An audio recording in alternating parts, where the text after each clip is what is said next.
Good afternoon, everyone. Good afternoon. Welcome back to another EdTech Live PD training.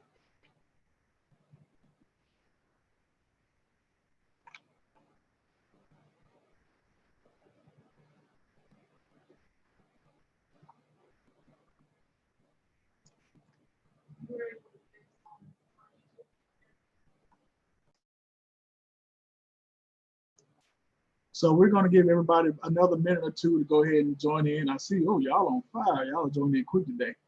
We're going to give them 1 minute to go ahead and join in so we can get started.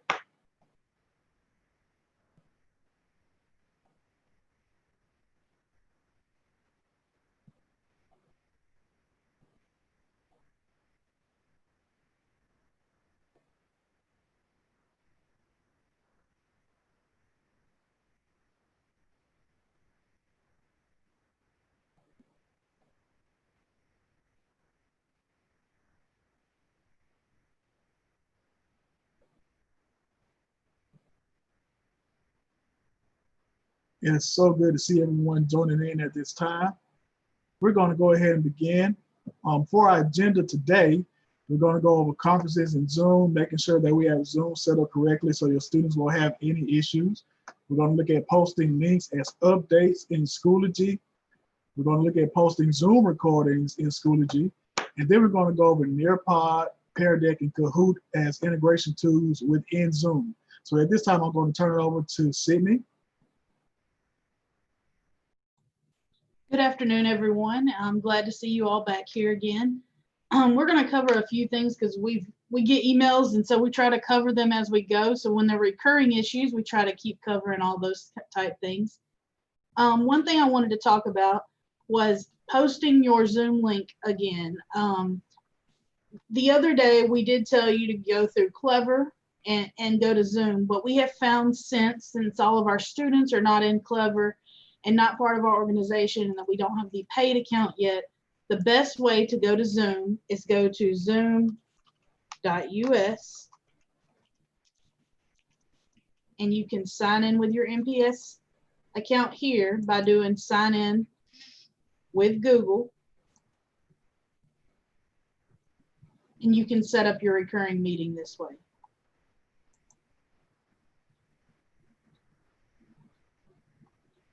So to schedule a meeting, I could go to schedule a meeting. And this is daily meeting.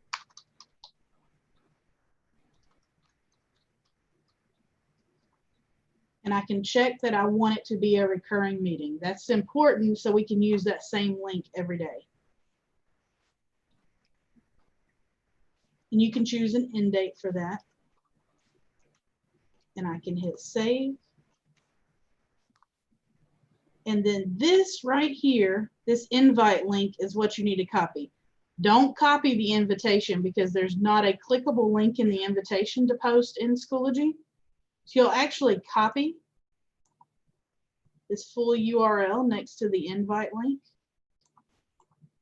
And once I copy that, what I'm going to do is I'm going to come over to my course within Schoology, and I'm going to go to Updates.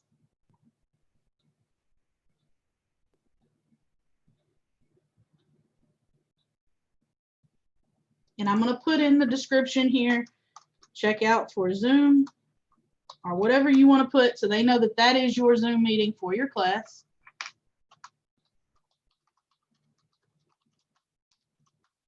And I put 1 o'clock for my meeting. And then I can either paste the link in here. I could do both, actually, if you wanted to do it this way. I can Control V and paste my link in there. And I can also go here to the link, add the link, and I can say Daily Zoom. I can attach it. Then I want to make sure that it stays tagged at the top of my course. So I will pull this pull down, make sure to put the check mark next to the bell, and post. So that way it will stay here at the top. Even when I go to my materials, they see that my Zoom link is right here at the top as an announcement. so they could actually copy that, and then they can go to that Zoom link from there. This would make it easier if everybody in MPS would kind of put their Zoom link in the same way at the top, so parents have some consistency. That's one thing that they've been asking for, is some consistency as far as how we're all posting things. So if we can do that as a group, that would help out a whole lot. Also, if we have a folder, which this is what everybody should do, we're going to create a folder once we're done with our Zooms and we have recorded. We're going to name it Zoom Recordings.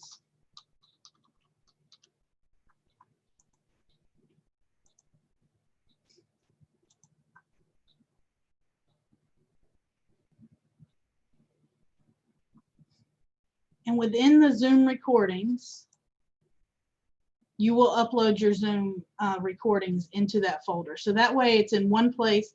And make sure when you're uploading, you don't just upload the Zoom _0 file. Make sure that you're renaming it for the date so they know that this is our class recording from that certain date. And I think that answers some of our questions. I talked to the curriculum specialist this morning, and that was one of the things that they wanted to see, with some consistency across the board with, if we are using Zoom, to make sure that we're posting them at the top. It's easy to find. It's a clickable link. And also that we are putting our recordings in there, easy to find. All right, Stephen. All right, so another thing that we wanted to talk about today or discuss was the fact that there were some teachers and students having issues with Zoom.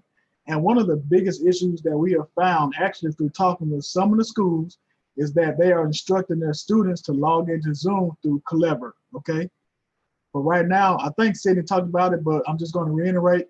Right now, you do not want your students to log into Clever to get to Zoom, okay? So it's easier for you to just attach your Zoom link to your Schoology, just like Sydney showed you. Okay, so they can click on that Zoom link in Schoology and not in Clever. If they click on it and try to get to Zoom through Clever, then they will get an error message like most of the schools have been getting lately. But this will solve that situation. I just wanted to reiterate that. All right, so at this time, we're going to get into the Nearpod, the Pear Deck, and the Kahoot. I know a lot of teachers had questions about how do I implement these things into Zoom, okay? So what I'm going to do is I'm going to share my screen, and we're going to get into that right now.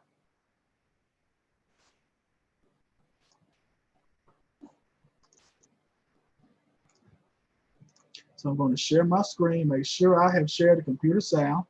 So we have 3 videos we're going to view right now, which is going to tell us exactly how we can implement Nearpod into our Zoom meetings, how we can do a Kahoot in our Zoom meetings, and we're also going to look at doing Pear Deck in Zoom meetings as well, or getting started with Pear Deck so you know what that is.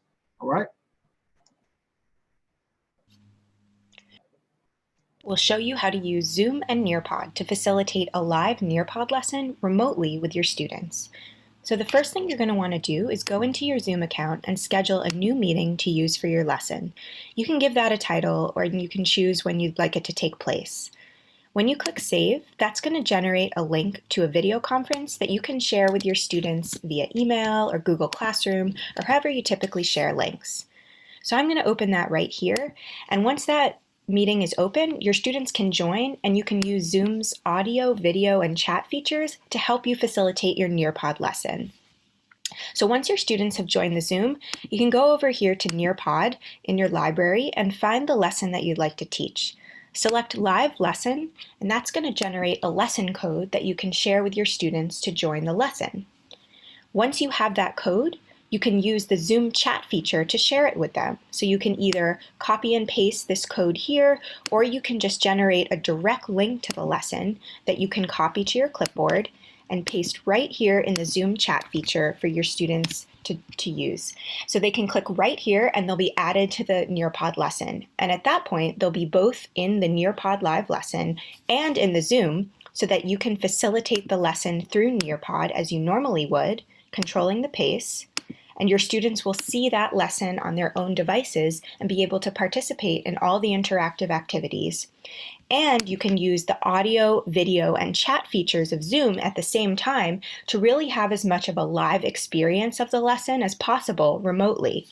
So your students can post questions here in the chat box for you to see. You can respond to them. You can also mute and unmute participants to maintain some level of control over your virtual classroom. So I hope this got you started using Zoom and Nearpod to facilitate live lessons. If you have any questions, feel free to reach out to us at support@nearpod.com. Thanks. 1, 2, 3, go. Okay, so that was a video on using Nearpod and Zoom. Basically what they talked about was taking that link that you get from Nearpod and actually put it into your Zoom meeting in the chat box. So your students can click on it from the Zoom and they can use it from there. So at this time, we're going to go to the next video. Sydney, do we have some questions? We do. We had somebody ask, what is Nearpod? So they haven't used Nearpod before. Nearpod is an interactive program that allows you to interact with your students, and you put slides, it's kind of like upload your slides to it and interact and ask questions and have them complete things while you're talking with them. It makes your class more interactive. It's something that is very good whether you're face-to-face or virtual. So that's something you can use. This video will show you how to use Zoom and Nearpod. Okay, thank you. So absolutely. If you want to integrate Nearpod into Zoom, you could just take that link that you would normally share with your students and place it in the chat box in Zoom so they can join the Nearpod from there. Okay, at this time, we're going to look at a short video on how to use Zoom to play Kahoot. I know that we love doing Kahoot and we love doing quizzes. It's pretty much the same way. So let's get into that now. To support you during this time of distance learning, I've created this step-by-step tutorial to show you how you can use Zoom to bring Kahoot to students at home. Start by going to Zoom, and logging in using Gmail is super easy. Select Schedule a Meeting. Choose With Video On. Complete the section on your Zoom meeting details, including topic, description, date, time, and duration. Then select Host Video On and Participants Video Off. Select both for audio, then click Save. Select Copy Meeting Invitation. Invite students or friends and family members by sending emails to the people you would like to participate. Paste the invitation details into the email messages. That's it for setting up Zoom. Now it's time to set up Kahoot. Log into Kahoot, and just like Zoom, logging into Kahoot with Gmail is really fast. Create or select a Kahoot quiz. Click Play. Click Teach. This will bring you to a live game. The other option offered by Kahoot allows players to play individually. Select any of the game options that you prefer, like randomizing the order of the questions or randomizing the order of the answers. Click Classic. The other option is Team Mode. At this point, the game pin is visible on the screen. Now you're ready for the Zoom meeting. Now that you're ready for your Zoom meeting, go to Zoom and select Start This Meeting. Click Open Zoom.us.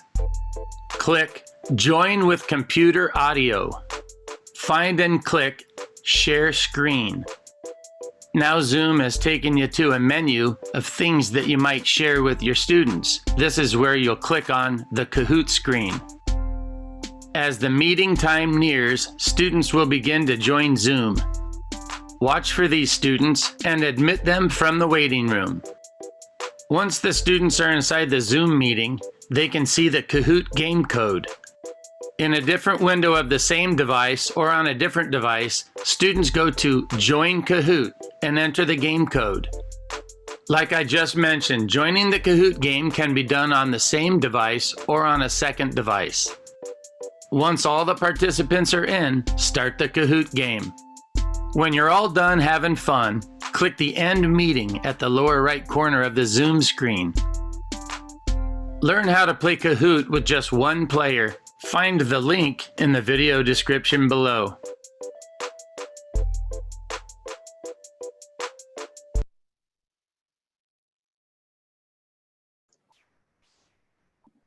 Okay, so that was a short video on actually using Kahoot in Zoom.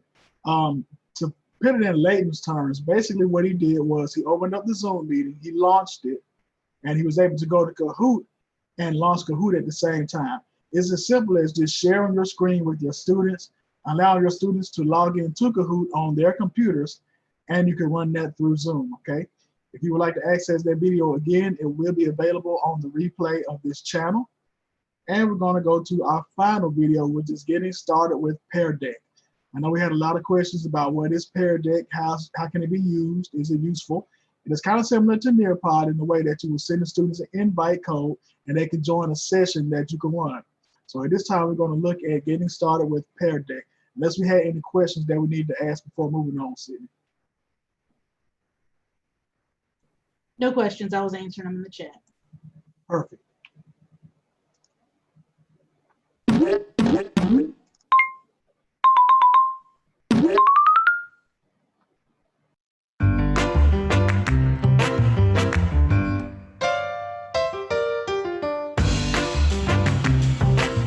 Ready to get started?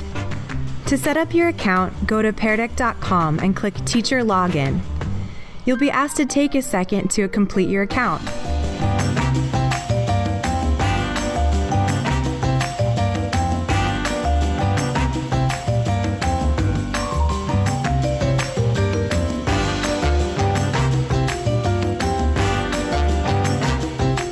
When you're done, you'll land in your Pear Deck home.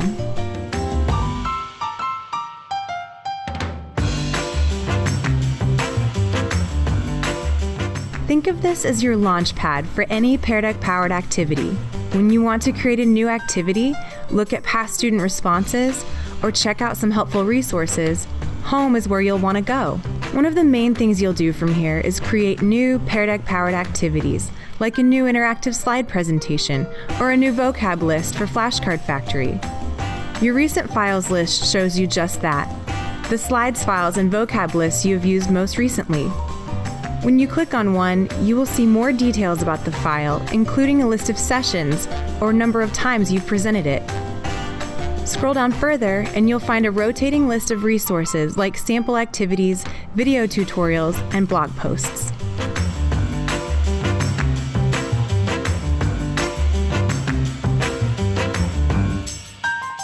When you're ready to present a Pear Deck activity, you create a live session that your students can join.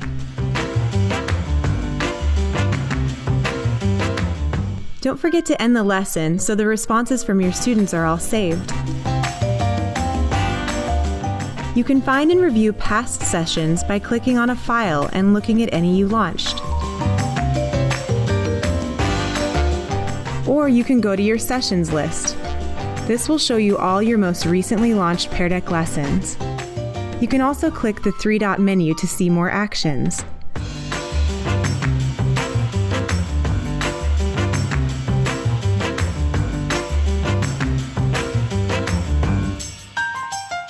To log out or view your account details and settings, click on your profile picture in the upper right-hand corner.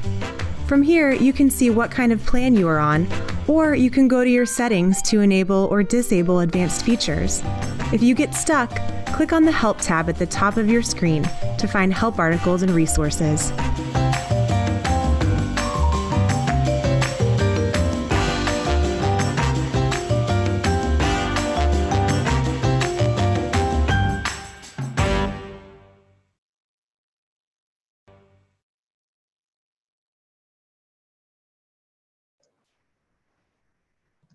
Okay, so that was a short video on utilizing Pear Deck, okay?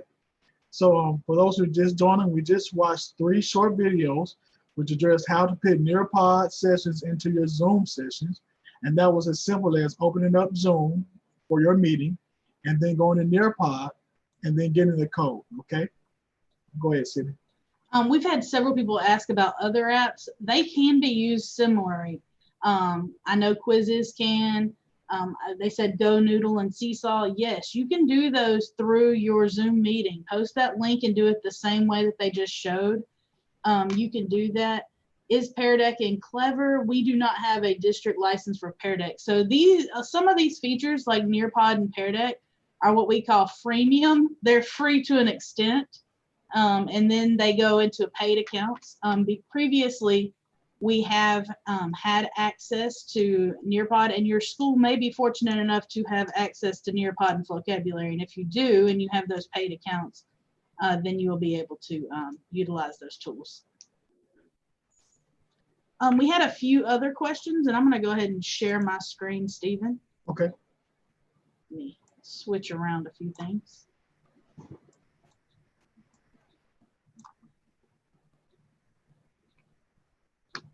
While you're doing it, I'm gonna quickly answer the question from one of the teachers. Any idea when textbooks will be available? Like I said, we're currently working on that with the actual companies. We don't have a timetable for making sure the textbooks are available, but once they are, we would definitely let you all know. That's the McGraw-Hill, the Pearson, even the Clever textbooks. We're working on all that together with the company. Yeah, and I don't think our rosters have synced up yet in Clever, so I think that's an issue district-wide. It has not been turned on to be synced yet, and that's actually not our department, but we will communicate with the people who need to turn that syncage on, so those will have that available. Some people have access to Clever and some do not, so it depends if you're a new teacher and different things. We can check your accounts and look into that.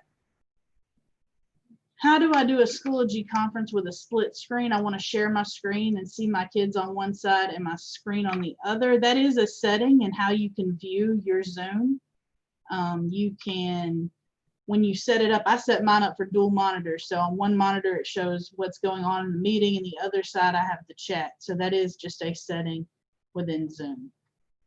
Your students can also do split screen in a Chromebook. They would just go to the minimize, but not the minimize, but not full screen button. And they can actually drag their screen on the Chromebook, take the other tab out, and make it the other size for that. So that way you can have side-by-side screens on your Chromebook. I don't know if y'all could actually see that because I'm only sharing one screen in the video, but you can take out, you just restore down, make it smaller, and then take another tab and pull it to the side. So that way you can have split screen on your Chromebook too for your students so they can see two different screens at once. Somebody else asked, how do I post to more than one class at a time? Now, I actually saw this shortcut last night on a Facebook group about Schoology. If instead of actually creating your materials within your course, you can actually create them in your resources in your folders. So if I wanted to add resources, I can actually create them here in my resource bank. And once I create them in my resource bank, I can select what I want to do. And I'm saying, and then I can copy to, and I can select, this actually moves it to the resources. So that actually just moves it to resources. I can't see it because I don't have my screen full. Let me move over. Instead of doing that, I have to actually click over here and add to the course. So I can add to my courses, and I can actually select. I knew there was a way to do it where I can select multiple courses at the same time.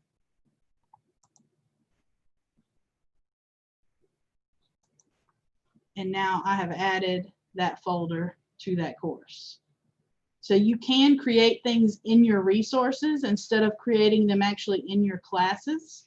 And that is an easy way to do that to multiple, if you have multiple classes that are the same subject. Somebody said, I've been told that on Schoology conferences, we can't have more than 25 students. Is that true? I like the conferences better than Zoom because Zoom buffers and lags so much. I've heard varying degrees. We were told that it was 25, and then I've had some people say that they were able to get more than 25 in. But then I've had students I've seen at other schools say that they couldn't get in because the conference was full. So I wouldn't risk it if you know you have more than 25 students. I would use Zoom. Now, if your Zoom is lagging really bad, you can always turn off the student cameras, because that's when I know we're in large webinars, Stephen, that's one thing that we have to do. When you've got 100+ people, they turn off everybody's camera and everybody's mic, and only the speaker can show their screen at that time. Someone said I had 27 in the class today. So just like I said, it was explaining, it could differ. And then I see somebody said they had 37 one day. So like I said, we see some schools that have tested it and they've been able to get more in, and then we've had varying degrees. So that's why we offered the option of Zoom as well, in case it didn't work. Are students allowed to share their screen with us? Sometimes I need to see their screen to help them through opening an application. Yes, they can. So me and Stephen are both on the Zoom meeting, and he's actually the host of the Zoom meeting today, and I'm sharing my screen now. To do that, if you go down where you share a screen on Zoom, you can say where multiple participants can share their screen, and then that will allow them to be able to share.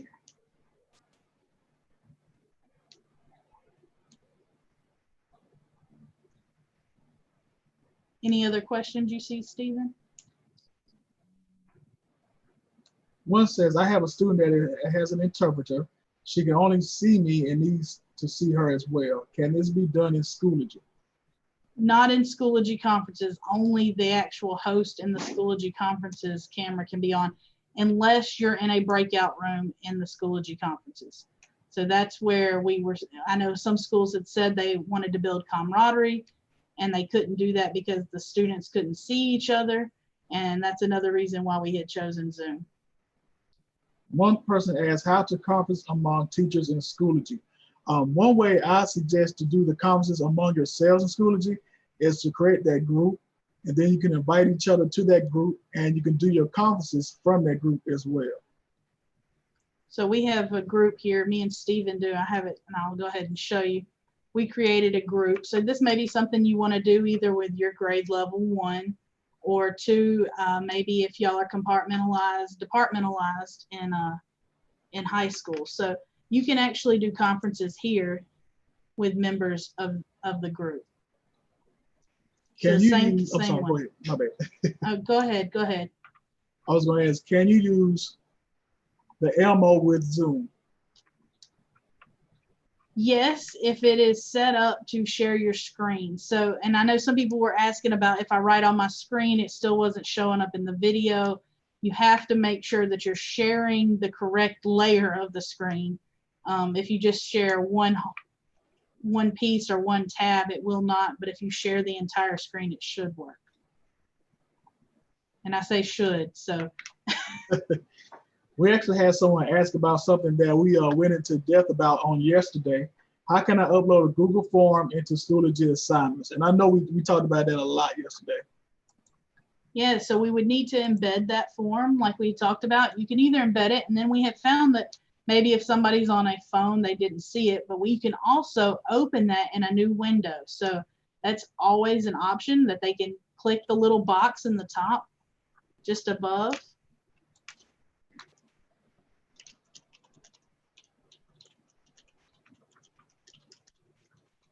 So I'm going to go in my folder. And I already have some stuff posted, but I'm going to add materials, and I'm going to add an assignment.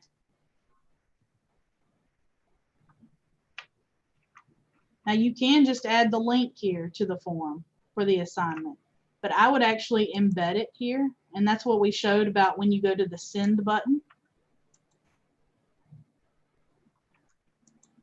So I'm going to go to forms.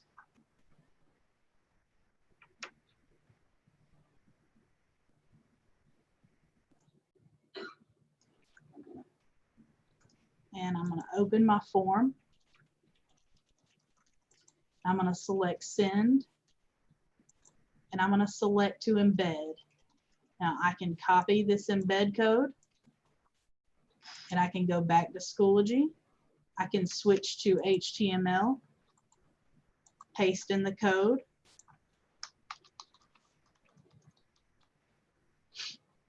And then I will set a due date. Category is going to be minor.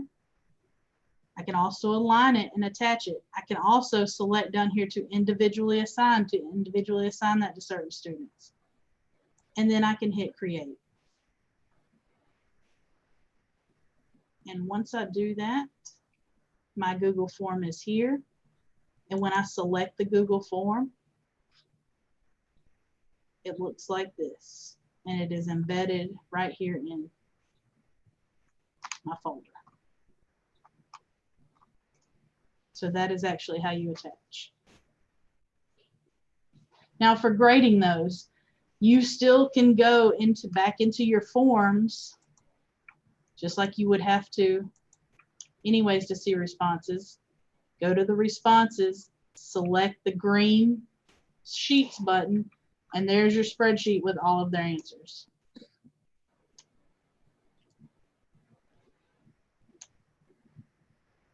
If it doesn't show their names, what I would do, and this is one thing I have when I do my forms training, the first question I always ask on a form, if I want to know their name, first question, what is your first name? Next question, what is your last name? Because if you do just select to just show email addresses, that it'll collect email addresses, that's just their S number. And a lot of times we don't correlate the S number with a name. So my first question on a Google form is always, what's your first name? My next question is, what's your last name? That way I can sort my form by either first or last name. Any other questions you see, Stephen? I was looking to address the Zoom question where they're asking, how can you put a poll in Zoom?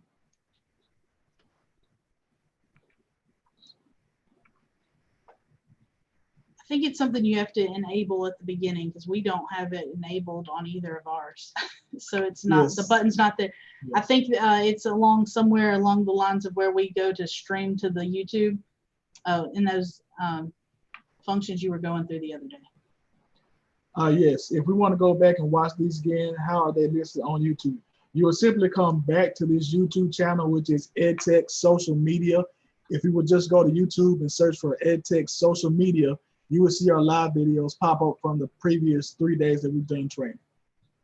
We also have everything available here from that main page. Again, we've talked about this, and Stephen and I have compiled quite a bit of resources here. It's click here for virtual learning. And once that comes up, there is a parent, a student, and a teacher folder. So we've got some resources for each year. You go to teachers. Now here's some Zoom tutorials. I also have listed here, if you want to learn more about Zoom, Zoom has their own training center that have webinars that they offer almost every day that are live webinars. Here's utilizing Zoom in Schoology and Zoom Guide for Teachers. And here's the other Schoology information. Here's some information on YouTube using your MPS YouTube account so you can upload videos there for easy sharing and access. Making our worksheets digital, that's the material we covered yesterday. We have the Bitmoji classroom tutorials. That'll be what we cover tomorrow. And while you're there, when you see Zoom tutorials, I know a lot of people were actually YouTube tutorials. A lot of people were asking today in my email, how do I create that YouTube channel so I can do what you all do? All that is right there in that YouTube tutorial folder. And I see somebody asking, where can I access the links from yesterday to the videos that were shared? They're right here in the Making Worksheets Digital inside this folder. Then we have a Schoology information. And this is actually where our recordings from this week are also posted for each day and labeled. And we have our Schoology frequently asked questions, our scavenger hunt, Stephen posted there for you. There's also going to a second page where we have a playlist of videos. And then this is a very important resource. It's the very first one listed. Now, I haven't had enough practice with the school's PLP, but this is the information from the state. So this is the information the state has provided. It talks about the difference in Schoology and schools PLP, how to create course, adding schools PLP content, organizing your school's PLP curriculum, how to set up your grade book. Here's more updates, making the assignments functional. That was a big one. Some people were asking, how do I make this work for me? So it goes over that. And they have handouts and videos there as well. The PD needs assessment Google form will be sent out tomorrow by Dr. Debbie Cook. So that should go out tomorrow, and then you will have that needs assessment form.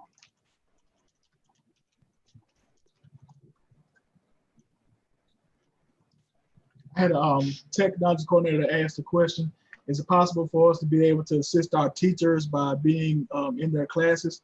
And I was just responding, your principal should be able to have the opportunity to make you an admin so you can assist your teachers with their classes if you want to add that content. And we are currently working on that. Sydney and I just came up with a fix for an issue we were having with our administrators. I know many of you were made administrators at one point, but it keeps reversing every day. And I think we come up with a fix for that. So we're working on that. And hopefully everyone who needs admin access will have that by the end of the day. And yes, y'all can subscribe to EdTech social media. We do post videos here. Most of the stuff we post are unlisted, but feel free to follow.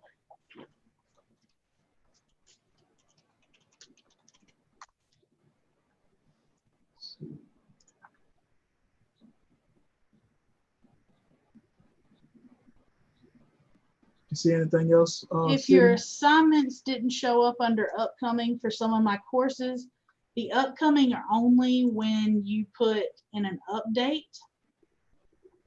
Your assignments actually won't be in the update, so they will be in your materials.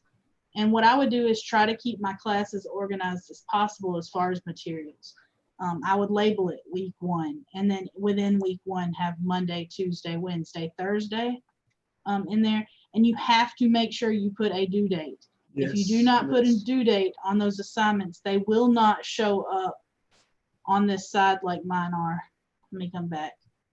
In the upcoming, where it says practice test and it shows the due dates, you have to make sure you set a due date. And if you copy it class to class, you may have to go back and check that those due dates are still set throughout each course to make sure. Even if you copy from one course to the other, you have to make sure. And I also want to reiterate, oh, go ahead, Cindy. Oh, and I see someone saying about the teachers have been trying to add you to their course and they weren't able to. I have your email, and that was the next thing we're working on as soon as we get done with this. Yes. But to add members to a course, so if they cannot find you for some reason, that may be an issue with your account, but they should be able to add an additional person to a class by going to members, add members, searching the name. Now they have to make sure they're on the correct school. So let me make sure you're in here to be added.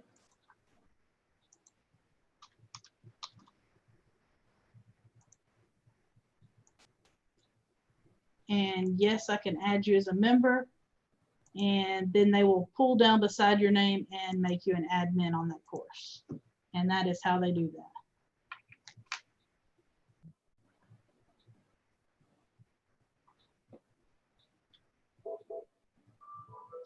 Somebody says if you copy from courses, you have to fix your attachments in the due dates, and that's correct. That's why I kind of showed you the little workaround with the resources. If you create it in resources, you can copy it onto your classes. You still have to make sure that the due dates are set. And also to address the question you were talking about earlier, Sydney, with people being able to see your upcoming events and assignments, don't forget that you have the calendar function in Schoology. It's very useful if you want to utilize that as well. So don't forget about the calendar function. We talked about that on Monday or Tuesday. Somebody was asking, how do we view student info like grade level and parent contact in Schoology? So let me go to my course.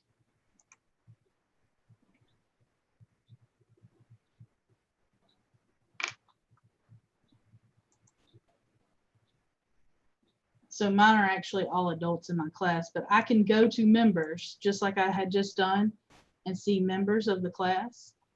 And I can select that student's name. And it will give me more information about that student. So this is everything, all the classes that this student is enrolled in. I can select info. And I can see about me. And this is, since he's a teacher, it looks a little different. But you should be able to see some information about your student and some contact information there as well.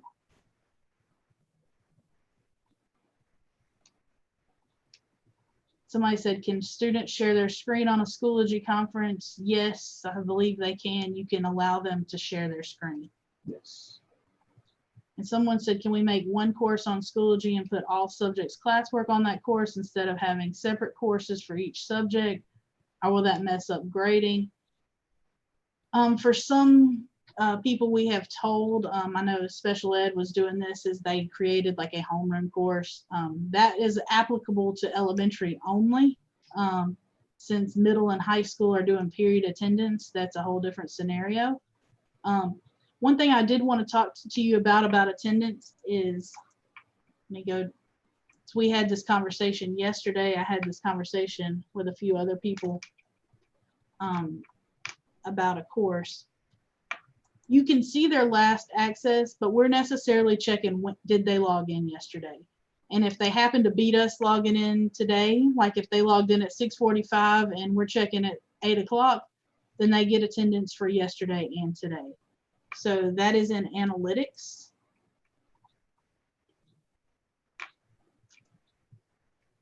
And I can see the last access for the students in the class. Everybody else are admins. So I wouldn't worry about necessarily the last course material access, but I'm worrying about when did they last access Schoology. And while you're there, someone said students are still saying that they cannot see courses in Schoology after asking them to make sure they are logged in. So once again, I think we talked about it in depth on Monday, if I'm not mistaken. The students, if they cannot see their schedule, then that is an iNow issue. If it is not correct in iNow, then it will not reflect in Schoology. So it's something that you might have to talk to your data entry person about, whoever is responsible for looking at those schedules in iNow. And if they can't get that right, then they would need to put in a work order for the analyst to look at the iNow situation as well. And once it's fixed, it will take possibly 24 hours to roll over. So once again, that is an iNow issue. If your students are not seeing their schedules, or if you're not seeing your students, that could possibly be an iNow issue as well. So somebody was saying, do not click under members, check under analytics. You can do it either way to access the student information. And then somebody said, so you're saying that the kids do not have to be on during class time. Well, that's why we're recording. So if they're not there for the asynchronous learning opportunity, the synchronous learning opportunity, they have the opportunity to view, and so they don't miss out. We want to give the students every opportunity to learn, no matter what their situation is at home. And somebody said in analytics, can you go back by one day? Like, can I see who logged in yesterday or Tuesday? No, what I see is their last login. And that's kind of how that goes. Now they're supposed to be updating that. If you click on actions and click on the drop down and go to historical data, I think that may possibly give you some more, but like they're doing the updates to try to adjust that now. And the people who are worried about the attendance, I know there's going to be some guidance coming out from student support services on that. How do you check the attendance for the previous day if they've already logged in for the present day? If they beat us in today, then they were in yesterday and today. I think that's what their guidance is going to be, from my understanding. But that would be student support services for clarification on that. You cannot delete all the other courses, the person who asked that. So the courses will keep coming back. They feed from iNow. So that is one of those issues. You cannot delete the courses, but if you wanted to create a course, you could and add your students to it. Is there a way to check attendance for all students? If you have MPS access at multiple schools, then yes, you would be able to do that for the students on your caseload.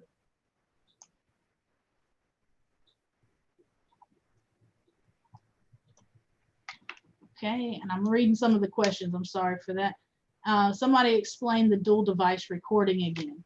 So if you are on a Chromebook and that is the only access you have to a camera, you need to launch the Zoom meeting and be the host on a desktop device. Then you also join the meeting on a Chromebook. But make sure on the desktop device where it says screen share your screen, that you allow other people to share the screen from that device so you can also share your screen when you're on the Chromebook. And that's how you can record the meeting from your desktop and then also be able to be on camera on your Chromebook.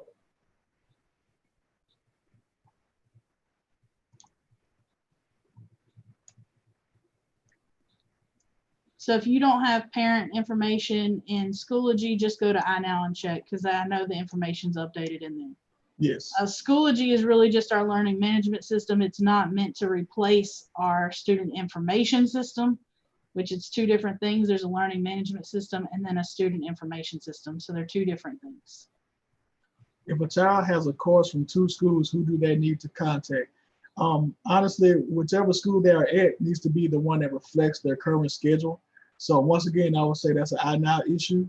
The previous school would need to take that student out, or if they can't do it, they would need to put a work order in for that student to be taken out. That way it can reflect only from the student's current school. Do we know what the privacy rights are right now for sharing live Zoom recordings? As far as that goes, as long as you have it behind, it's in your Schoology account, it should be, that is password protected.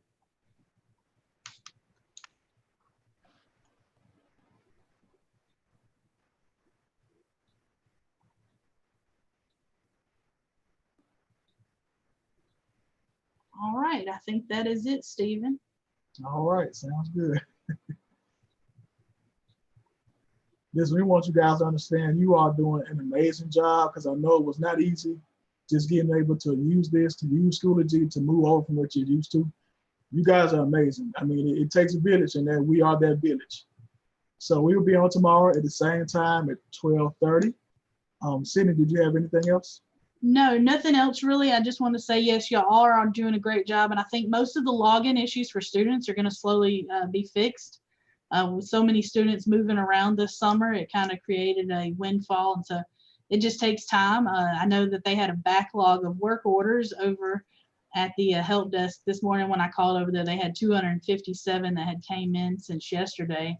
So they had, when I called over, they called me at lunch for some assistance, and they said they had gotten it down to 80. So we're slowly getting that taken care of. Wow. And most of technology, the department has been cut back quite a bit. So we went from having more help desk people to having less. And I know me and Stephen ourselves, we went from a department of 5 to a department of 2. So we're doing the best we can to keep up. And it's me and Stephen. So we are making it do, and we appreciate all your help, and we're trying to answer all of your questions as fast as we can and get back with you, because everybody's needs are important. So we're trying to take care of that. And we're actually going to end a little bit early so you can go and learn about some things on your own, revisit our site at that virtual learning 2020, 2021. You can review those videos, set up some things and work in your classroom, and we're going to try to catch up on emails and work orders ourselves. Yes. All right. All right, so you guys are great. We will see you tomorrow at 12:30. Thank you.